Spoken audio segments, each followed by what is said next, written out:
ꯇꯣꯉꯥꯟ-ꯇꯣꯉꯥꯟꯕ ꯏ-ꯄꯥꯎ ꯈꯔ ꯃꯌꯥꯝꯗ ꯑꯞꯗꯦꯠ ꯄꯤꯖꯔꯛꯀꯦ꯫ ꯉꯁꯤꯒꯤ ꯑꯣꯏꯅ ꯑꯍꯥꯟꯕ ꯑꯞꯗꯦꯠꯇ ꯑꯩꯈꯣꯏꯒꯤ ꯂꯝ ꯑꯃꯗꯤ ꯑꯥꯏꯗꯦꯟꯇꯤꯇꯤꯗ ꯆꯥꯎꯅ ꯁꯤꯡꯅꯔꯛꯂꯤ ꯑꯦꯟ ꯕꯤꯔꯦꯟ ꯍꯥꯏꯔꯤꯕ ꯄꯥꯎ ꯑꯁꯤ ꯄꯥꯟꯗꯝ ꯅ꯭ꯌꯨꯁꯄꯦꯄꯔꯗꯒꯤ ꯂꯧꯊꯣꯛꯆꯕꯅꯤ꯫ ꯆꯤꯞ ꯃꯤꯅꯤꯁꯇꯔ ꯅꯣꯡꯊꯣꯝꯕꯝ ꯕꯤꯔꯦꯟꯅ ꯊꯥ ꯑꯁꯤꯒꯤ 8ꯗ ꯆꯤꯞ ꯃꯤꯅꯤꯁꯇꯔ ꯐꯝ ꯊꯥꯗꯣꯛꯈ꯭ꯔꯕ ꯃꯇꯨꯡ ꯑꯍꯥꯟꯕ ꯑꯣꯏꯅ ꯁꯣꯁꯤꯌꯦꯜ ꯃꯤꯗꯤꯌꯥꯗ ꯐꯣꯡꯗꯣꯛꯈꯤꯕ ꯋꯥꯐꯝꯗ ꯑꯩꯈꯣꯏꯒꯤ ꯂꯝ ꯑꯃꯗꯤ ꯑꯥꯏꯗꯦꯟꯇꯤꯇꯤꯗ ꯆꯥꯎꯅ ꯁꯤꯡꯅꯔꯛꯂꯤ ꯍꯥꯏꯅ ꯊꯝꯂꯛꯂꯤ꯫ ꯂꯣꯏꯅꯅ ꯀꯨꯝꯖꯥ 2023ꯒꯤ ꯃꯦ 2 ꯐꯥꯎꯕꯗ ꯃꯍꯥꯛꯅ ꯏꯂꯤꯒꯦꯟ ꯏꯃꯤꯒ꯭ꯔꯦꯟ ꯂꯣꯟꯅ ꯆꯪꯁꯤꯜꯂꯛꯄ ꯊꯤꯡꯅꯕ ꯍꯣꯠꯅꯕꯒ ꯂꯣꯏꯅꯅ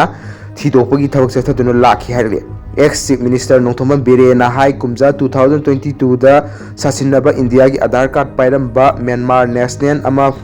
ꯐꯥꯕ ꯉꯝꯈꯤ ꯑꯃꯗꯤ ꯉꯁꯤ ꯐꯥꯎꯕꯗ ꯀꯌꯥ ꯑꯃꯁꯨ ꯐꯥꯕ ꯉꯝꯗꯅ ꯑꯃꯗꯤ ꯊꯤꯗꯣꯛꯄ ꯉꯝꯗꯅ ꯂꯩꯔꯝꯕ ꯌꯥꯏ꯫ ꯅꯨꯡꯁꯤꯖꯔꯕ ꯑꯩꯍꯥꯛꯀꯤ ꯌꯦꯜꯍꯧꯃꯤ ꯏꯆꯤꯜ ꯏꯅꯥꯎꯁꯤꯡꯒꯤ ꯃꯐꯝꯗ ꯊꯝꯖꯅꯤꯡꯕꯗꯤ ꯑꯩꯈꯣꯏꯒꯤ ꯂꯝ ꯑꯃꯗꯤ ꯑꯥꯏꯗꯦꯟꯇꯤꯇꯤꯗ ꯆꯥꯎꯅ ꯁꯤꯡꯅꯔꯛꯂꯤ꯫ ꯃꯤꯁꯤꯡ ꯌꯥꯝꯖꯗꯕ ꯑꯃꯗꯤ ꯔꯤꯁꯣꯔꯁ ꯂꯩꯖꯗꯕ ꯑꯩꯈꯣꯏ ꯉꯁꯤꯗꯤ ꯑꯋꯥꯕ ꯐꯤꯚꯝ ꯑꯃ ꯃꯥꯌꯣꯛꯅꯗꯨꯅ ꯂꯩꯔꯤ꯫ ꯀꯨꯝꯖꯥ 2023ꯒꯤ ꯃꯦ 2 ꯐꯥꯎꯕ ꯑꯩꯍꯥꯛꯅ ꯆꯣꯛꯊꯕ ꯂꯩꯇꯅ ꯃꯤꯇꯣꯞ ꯃꯁꯛ ꯈꯪꯗꯣꯛꯄꯒꯤ ꯊꯕꯛ ꯆꯠꯊꯗꯨꯅ ꯂꯥꯛꯈꯤ꯫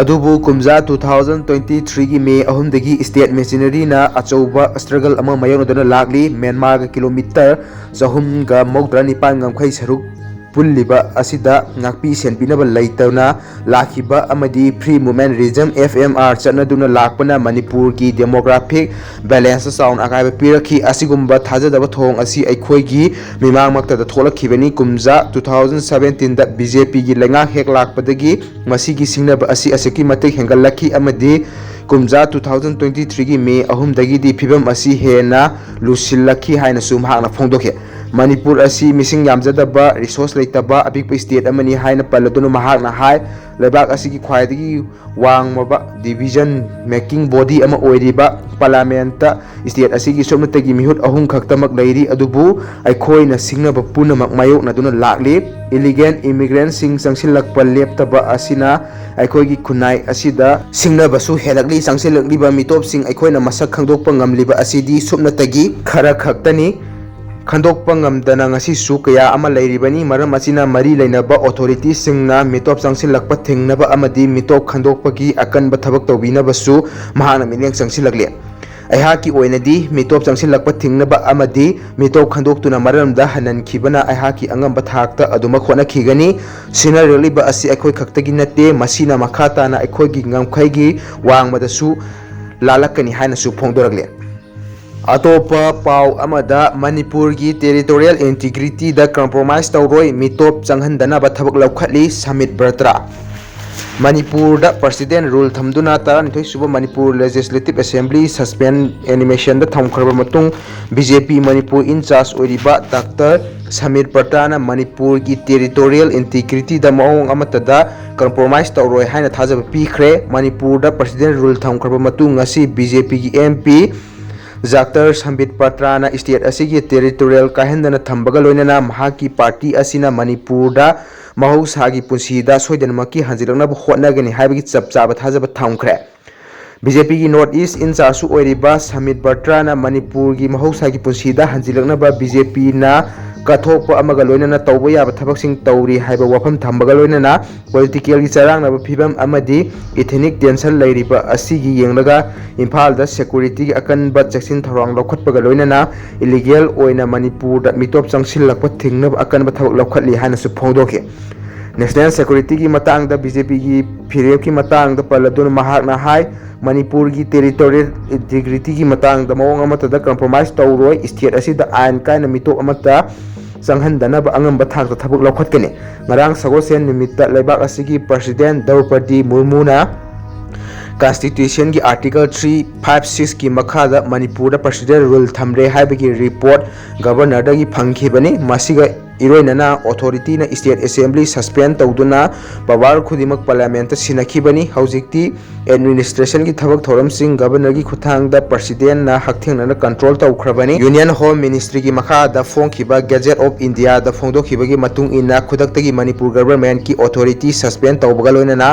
ꯃꯅꯤꯄꯨꯔ ꯂꯦꯖꯤꯁꯂꯦꯇꯤꯚ ꯑꯦꯁꯦꯝꯕ꯭ꯂꯤꯒꯤ ꯁꯛꯇꯤ ꯄꯨꯝꯕ ꯄꯥꯔꯂꯤꯌꯥꯃꯦꯟꯠꯇ ꯁꯤꯟꯅꯔꯦ ꯍꯥꯏꯅ ꯐꯣꯡꯗꯣꯛꯈꯤꯕꯅꯤ꯫ ꯄꯥꯔꯂꯤꯌꯥꯃꯦꯟꯇꯔꯤ ꯑꯦꯄ꯭ꯔꯨꯚꯦꯜꯒꯤ ꯃꯇꯨꯡ ꯏꯟꯅ ꯄ꯭ꯔꯁꯤꯗꯦꯟꯠ ꯔꯨꯜ ꯊꯥ 6 ꯐꯥꯎꯕ ꯊꯝꯕ ꯌꯥꯏ꯫ ꯄ꯭ꯔꯁꯤꯗꯦꯟꯠ ꯔꯨꯜ ꯂꯩꯔꯤꯉꯩ ꯃꯅꯨꯡꯗ ꯂꯩꯉꯥꯛ सासन की थबक पुंबा सेंट्रल गवर्नमेंट की मखादा तौगनी चीफ मिनिस्टर नोंथोंबम बिरेन था असिगी मापनदा चीफ मिनिस्टर फम थादोखरबा मतुंग प्रेसिडेंट रूल थमदुना असेंबली सस्पेंड तौखिबनी मणिपुर हौखिबा चही अनिरोम असिदा कांगलुकी इरांग लैबा अमदी पॉलिटिकल की चरांग फिल्म अमा लाकपना मरम ओइरगा चीफ मिनिस्टर फम थादोखिबनी कुमजा 2023 की मे 3 दगी मितै कम्युनिटी अमसुंग कुकी जोमी कम्युनिटी अनिगी हिंसा की थौदोकसिंग थोरखिबनी इरांग असिदा मियोय चाक्या सिखिबगा लोइनना मियोय लिसिंग हुंफुगी मथक्ता मयुम मकै लैतना लांजेनादुना रिलीफ कैंप सिंगदा चंगजफम लौदुना लैरिबनी मरकसिदा मणिपुरदा लैरिबा बीजेपी की लुचिंगबा समिन प्रतापबु ngak सेनबा जेट कैटेगरी थाकता सीआरपीएफ पर्सनल सिंगना ngak सेनबगी थबक लौखतखरबने अतोपा पाउ अमदा प्रेसिडेंट रूल न वारोइसिन ओइबा यारोय थमोय सेंगबा पॉलिटिकल विल मथौ ताय इरोम शर्मिला गवर्नर पीरिबा पावर अदुमक मणिपुर की निंगथौदा पीदुना अमत्त ओइबा अपुनबगी सिंबल ओइना थबक तौहनफम थोई मणिपुर प्रेसिडेंट रूल थमजिनबना स्टेट असिदा थोलिबा इरांग असिगी वारोइसिन ओइबा यारोय थमोय सेंगबा पॉलिटिकल विल मथौ ताय हाइना मणिपुरदगी अफस्पा लौथोकदबनी हाइना चही 13 चरा हेलमलगबा civil rights activist Irom Chanu शर्मिलाना फोंदोखरे PTI na akhannana lawba telephonic interview amada irom sarmilana phongdokhibada irang na sokalaba state asida amuk hanna ingtampa hanjilaknaba thamoi sengba political gi khongthang ama mathau tai nauna mikhal pangthokpana di asengba ahongba ama purakpa ngamloi hairaduna manipur gi ningthauda governor da piriba power adumak piduna amatta oiba apunba gi symbol ama oina thabak tahonnaba wafam suggestion oina thamke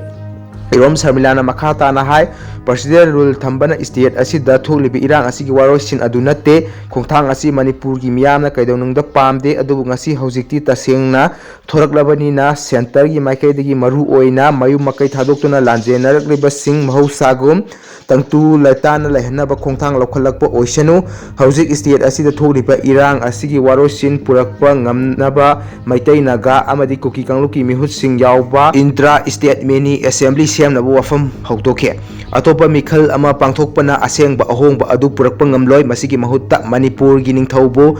हौजिक governor दा पीरिबा power अदुगा चप मानना पीदुना अमुक हन्ना अमत ओइबा अपुनबगी symbol अमा ओइना लैबिनबा हाइफम थोई हाइखे मणिपुर दा थोलिबा कांगलुक की इरांग असिगा चप मानना उत्तर प्रदेश महाराष्ट्र नत्रगा मध्य प्रदेश कुंबा अचौबा स्टेट सिंग थोलमलाबदी सेंटर दा हौजिक तुमिना लैसिलेबा असिगुमना लैसिनबा ngamlangadra haiba wahang thamke manipur da hokiba chahi anirom asi tangdu leitadaba phibam amada mai hona chagli adubu center na thaba amata paikhattana Tumin येंगदुना लेरी असिगुम्बा क्राइसिस असि मतम असुक सांगना मुंबई नत्रगा दिल्ली गुम्बा सिटी सिंग द थोलनबदी करी ओइरंगनी मणिपुर असि लेबाक असि की मतायदा लैरंबना नॉर्थ ईस्ट स्टेट असि की दमक कनाना सुना चुंगदबनी रीजन असि सखो थौरांग सिंग द सिजनरंबा याबा लुपा करोड़ कया इंजर्जेंसी थेंगनबगी मिंगदा लेमना मांगली हाइके सेंटर की खोंथांग अचुंब ओइदे प्राइम मिनिस्टर नरेंद्र मोदी तोंगा स्टेट अमदी लेबाक कयादा चली अदुबु मणिपुर दी चत्री महाक डेमोक्रेटिक ओइबा मोंगदा लेबाक सिगी लुचिंगबो ओइना खनखिबनी मणिपुर की इरांग असि सही योसिलगले अदुबु महाक हौजिक फावबा स्टेट असि चत्री करिगुम्बा असिगुम्बा फिबम असि मेनलैंड स्टेट अमदा थोपो ओलमलबदी प्राइम मिनिस्टर हौजिक तुमिना लैसिलिबा असिगुम लैरमलोय थोलिबा इरांग असिदा महाकना हक्थेंगना खुद यावसिन मलबदी हानना वारोसिन पुरकपा ngamlangani haiba wafam thamkhibaga loinana state laingana chapmanana center su masagi lokpham thokpa thawang loba ngamde haike ngasikidi matang asida video si losinjarage channel sibu nusibidona subscribe toksenbiu haijari